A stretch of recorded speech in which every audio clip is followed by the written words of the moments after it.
बच्चों जय हिंद। आइए इस वीडियो में हम देखेंगे कि आप कक्षा 10वीं के आमाराइट प्रोजेक्ट को कैसे हल करेंगे, कैसे उनके उत्तर ढूंढेंगे और कैसे उसको सबमिट करेंगे। जैसे कि प्रश्न आपके पास पहुंच गया होगा आपके मोबाइल में। यदि आपके मोबाइल में नहीं पहुंचा है तो आप अपने साथियों से भी ले सकते हैं या फिर अपने कक्षा शिक्षक से संपर्क करके ये प्रश्न आप प्राप्त कर सकते हैं। चलिए अब देखते हैं कि पहला प्रश्न क्या है आपके लिए। पहला प्रश्न आपको दिया हुआ देखिए यहाँ पर, घर के आसपास के पर्यावरण संरक्षण एवं प्रदूषण के स्रोतों को बताइए। और कॉलम दिया हुआ है जो आपके पास, उस कॉलम के हिसाब से यदि आप देखेंगे तो देखिए पहला तो क्रमांक आप डालेंगे, इसको कॉलम बना के लिख लेंगे और उसके बाद फिर आप पर्यावरण को प्रदूषित करने वाले पदार्थ का नाम लिखना है सबसे पहले, और उसके बाद प्रदूषण से संबंधित होने वाले क्षेत्र, प्रभावित होने वाले क्षेत्र को आपको लिखना है। तो मेरे ख्याल सबसे प्रमुख तो पॉलीथीन आना चाहिए, उसमें पॉलीथीन लिखेंगे आप। और इससे कौन कौन से क्षेत्र प्रभावित होता है देखिए, वायु होता है यदि पॉलीथीन को जलाएं तो, जल भी प्रदूषित होता है, भूमि तो होता ही है पॉलीथीन से, ध्वनि इसमें नहीं आएगा। लेकिन अन्य में आप उन्मुख जानवरों को डाल सकते हैं जो पॉलीथीन खाकर कई बार मर जाते हैं। तो ये पॉलीथीन पहले लिखिए। फिर अपने घर के आसपास से निकलने वाले कचरे, खासकर आपके घर से निकलने वाले कचरे जिसको आप कहीं भी डाल देते हैं, वो पानी में सड़ता है, नालियों में जाके बदबू करता है। तो बहुत सारी चीज़ हैं जो आपके आसपास देखने को मिलता है। उन सभी चीज़ों को आप रोज़ देखिए, मॉनिटरिंग कीजिए और उसको फिर क्रमशः आप लिखते जाइए। एक दिन में ना हो तो आप 3, 4, 5 दिन में इस प्रश्न के संबंध में उत्तर ढूंढकर आपको लिखते जाना है। घर के आसपास जो भी चीज़ दिखता है, चाहे वो जलाऊ लकड़ी से संबंधित धुआं हो, वो भी आपको एंट्री करना है। आपके घर के आसपास कोई ऐसी जगह हो जहाँ पर लोग कचरा डंप करते हो तो वो भी आपको लिखना है। या फिर ऐसी चीज़ें जो इसमें आप कीटनाशक को भी शामिल कर सकते हैं। यदि आप किसान के बेटे हों या आपके घर के आसपास खेत हों तो लोग बहुत ज़्यादा मात्रा में कीटनाशक का उपयोग करते हैं। इसमें रासायनिक खाद को भी हम शामिल कर सकते हैं जो बहुत भारी मात्रा में खेतों में डाला जाता है, जो ज़मीन को ख़राब करती हैं।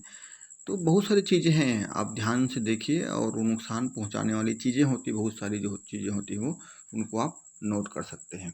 चलिए आगे बढ़ते देखते हैं। प्रश्न क्रमांक 2, छत्तीसगढ़ के प्रमुख उद्योगों की जानकारी। तो ये प्रमुख उद्योग आपकी पुस्तक में भी आपको मिल जाएगा। खासकर जैसे कि हम बात करें तो हमारे यहाँ गन्ना उद्योग है, लौह इस्पात का बहुत सारा उद्योग है, खनन उद्योग है, कोसा उद्योग है, बीड़ी उद्योग है हमारे छत्तीसगढ़ में, लाख उद्योग है। इन सभी चीज़ों को आप नोट करिएगा। और धमतरी, महासमुंद, रायपुर क्षेत्र में चावल का उद्योग है बहुत ज़्यादा मात्रा में। तो कौन से क्षेत्र में है, उसका क्या उपयोग है, इन सभी चीज़ों को आपको यहाँ पर दूसरा प्रश्न में नोट करना है। तीसरा प्रश्न देखिए, छत्तीसगढ़ की प्रमुख फसलों की जानकारी। तो छत्तीसगढ़ की प्रमुख फसल जैसा कि आप जानते हैं धान है। प्रति क्विंटल कितना इसका मूल्य है ये आप अपने घर में पता करके लिखिए। खासकर खरीफ फसल में तो सरकार समर्थन मूल्य में धान खरीदती है और हमारे यहाँ तो 2,500 रुपये प्रति क्विंटल के हिसाब से धान को खरीदा जाता है। अन्य चीज़ों को भी ऐसे खरीदते हैं, आकाशवाणी के माध्यम से बताया भी जाता है प्रति क्विंटल इन चीज़ों का रेट कितना है, खासकर चौपाल कार्यक्रम में। तो उनको भी यदि आप हो सके संभव है तो सुनिए प्रतिदिन 8 बजे के आसपास, 7:45 बजे के आसपास ये जानकारी बताई जाती है रेडियो में। यदि है तो सुनिए, या फिर समाचार पत्रों में भी आप पढ़ के जान सकते हैं। और कुछ नहीं तो अपने घर में दादा से, पापा से या अपने घर के आसपास जो किसान हैं उनसे पूछिए कि इसका प्रति क्विंटल कितना मूल्य है, उन्होंने कितने में बेचा, उसको आपको यहाँ पर लिखना है। उपयोग क्या है आप जानते हैं तो उसको बताने की आवश्यकता नहीं है। तीसरा प्रश्न हो गया। चौथा प्रश्न जो है वो ये है, आधुनिक संचार के साधनों का लाभ एवं हानि लिखिए।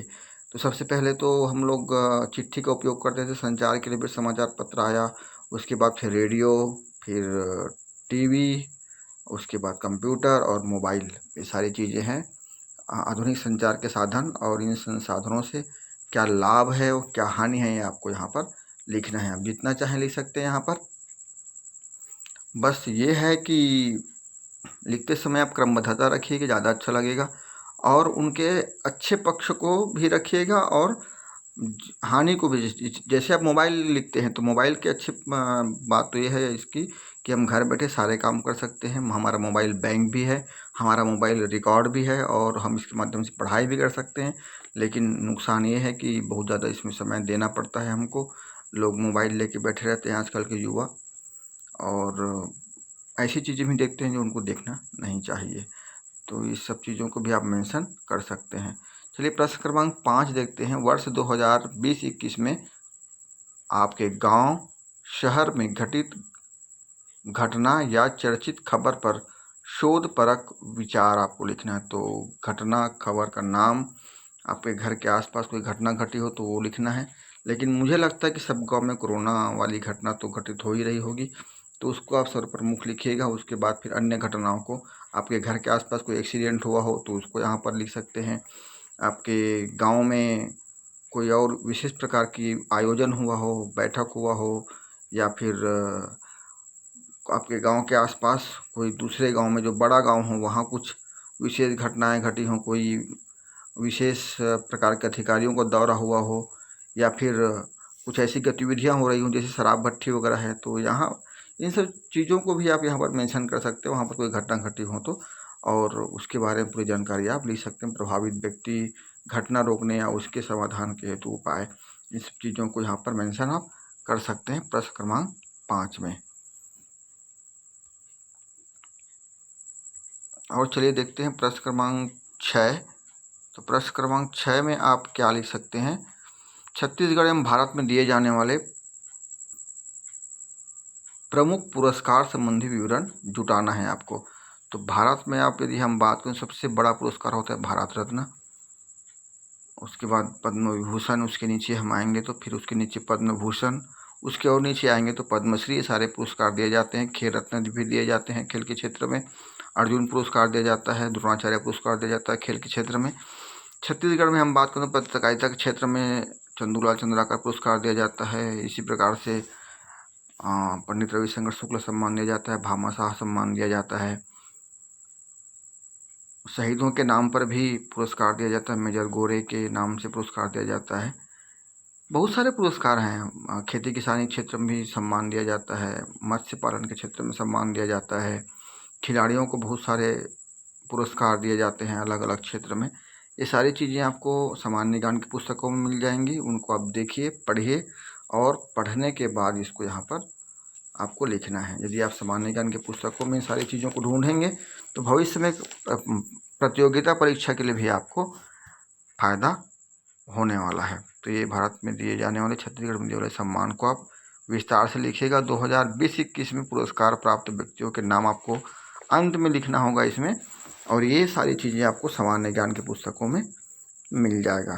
तो ये आप ढूंढिए, और नहीं तो आपके हाथ में मोबाइल है तो इंटरनेट से भी आप सर्च करके इसको लिख सकते हैं। 2-3 दोस्त मिल के बनाएंगे इसको आपस में चर्चा करके, तो ये प्रश्न का उत्तर और बहुत अच्छे ढंग से आप दे सकते हैं। ये ऐसा नहीं कहा गया है कि आप अकेले बनाइए, आप अपने साथियों के साथ, जो आपके घर के आसपास आप ही के कक्षा में पढ़ने वाले बच्चे हों उनके साथ मिलकर बनाइए। या कोई प्रतियोगी परीक्षा की तैयारी कर रहा हो, या आपके बड़े भाई बहन हो, तो उनसे बिल्कुल मार्गदर्शन लीजिए इस संबंध में, और फिर सवाल को बनाइए। आइए देखते हैं प्रश्न क्रमांक 7। आपके द्वारा लगाए गए पौधे वृक्ष का आकलन निम्नानुसार कीजिए। यदि आप कोई पौधे लगाए होंगे तो आप इसका आकलन करेंगे, नहीं लगाए होंगे तो अभी लगा लीजिए। ऐसे पौधे लगाइए जो बहुत जल्दी बढ़ता हो, और उसका आकलन आपको करना है। तो लगाए गए पौधे का नाम लगाते समय, अभी आप मुनगा लगाएंगे बहुत तेज़ी से बढ़ेगा, तो ये आप लगा लीजिए। घर में खाने का भी काम आएगा। घर में होगा तो बाहर लगा दीजिएगा उसको, फिर बाद में कुछ दिन के बाद पॉलीथीन में लगा लीजिए। पहले उसका पूरा मॉनिटरिंग कीजिए और ध्यान दीजिए। सारे चीज़ों को आप यहाँ पर मेंशन करना है। गड्ढे गमले की आयतन या भार, आयतन आप कक्षा 8वीं में भी निकालना सीखे हैं। यदि गड्ढा है तो आप घनाभ का आयतन जैसे निकालेंगे, और कुएं जैसा आप बनाए हैं तो बेलन के आयतन की तरह इसका आयतन आप निकालेंगे। डाले गए खाद वगैरह की जानकारी आपको यहाँ पर मेंशन करना है। चलिए प्रश्न क्रमांक 8 की बात करते हैं। यहाँ पर प्रत्येक छात्र अपने घर, बाड़ी, अन्य क्षेत्र में एक वृक्ष लगाकर एक फाइल में उसकी ऊंचाई सप्ताह में माप कर वृद्धि को सेंटीमीटर में आपको यहाँ पर अंकित करना है। तो ये वाला प्रश्न में ही आपको ऐसे पौधे लगाना है जिसकी ऊंचाई बहुत तेज़ी से बढ़ती हो। तो ये आप कर लीजिएगा जैसे पहले बताया गया वैसे ही। उसके बाद देखिए प्रश्न क्रमांक 9 है, छत्तीसगढ़ के लोक नृत्य एवं प्रसिद्ध नर्तकों के नाम लिखिए। तो लोक नृत्य जैसे कि हमारे सुआ है, कर्मा है, ददरिया है। ये देखिए गीत भी होता है, सुआ, कर्मा, ददरिया। जब गाएं तो गीत है, और गीत के साथ साथ यदि हम नृत्य करें तो लोक नृत्य के रूप में इसको हम जानते हैं। सुआ, कर्मा, ददरिया, चंदैनी, ये भी एक लोक नृत्य के अंतर्गत आता है। राउत नाचा है, लोक नृत्य में आता है। इसके नाम आपको लिखना है और उसके कलाकार के नाम आपको यहाँ पर लिखना है। ये भी आपको सामान्य ज्ञान की पुस्तकों में आसानी से उपलब्ध हो जाएगा। चलिए आगे बढ़ते हैं। प्रश्न क्रमांक 10 में, ऑक्सीमीटर क्या है? एक स्वस्थ व्यक्ति का ऑक्सीजन स्तर कितना होना चाहिए? तो इस प्रश्न का जवाब अभी समाचार पत्र में लगातार आता रहा है। यदि आप नहीं पढ़े होंगे तो भी आप थोड़ा ध्यान दीजिएगा कि इसमें करना क्या है आपको। आपके घर के आसपास या आपके गांव में कोई ना कोई ऐसा व्यक्ति होगा जो अभी कोरोना काल के समय में ऑक्सीमीटर खरीदा होगा। अब आप स्वस्थ व्यक्ति हैं तो उस ऑक्सीमीटर में जाकर अपना ऑक्सीजन लेवल चेक कीजिए, और आपका जो ऑक्सीजन लेवल बताएगा उसी को आपको वहाँ पर एंट्री करना है। और ये पूछ भी लेना है संबंधित व्यक्ति से जिन्होंने ऑक्सीमीटर रखा है उससे। और वैसे ऑक्सीमीटर के साथ जो प्रपत्र दिया रहता है उसमें ये सारी चीज़ें भी लिखी होती हैं। फिर भी आप इस संबंध में भी अपने बड़ों के साथ चर्चा कर सकते हैं।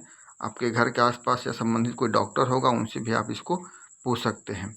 प्रश्न क्रमांक 11 देखिए, कोरोना महामारी पर 150 शब्दों में एक निबंध लिखें। तो इस पर तो लगातार चीज़ें आ रही हैं। कोरोना क्या है, कहाँ से फैला, कितने देशों में फैला, इसका पहला स्तर कैसा रहा, फिर ये दूसरा लेवल का आया है वो हमारे देश में कितना तबाही मचाया है, इसको भी आप लिख सकते हैं। इस संबंध में आपके अपने गांव के, अपने शहर की जानकारियों को भी मेंशन कर सकते हैं।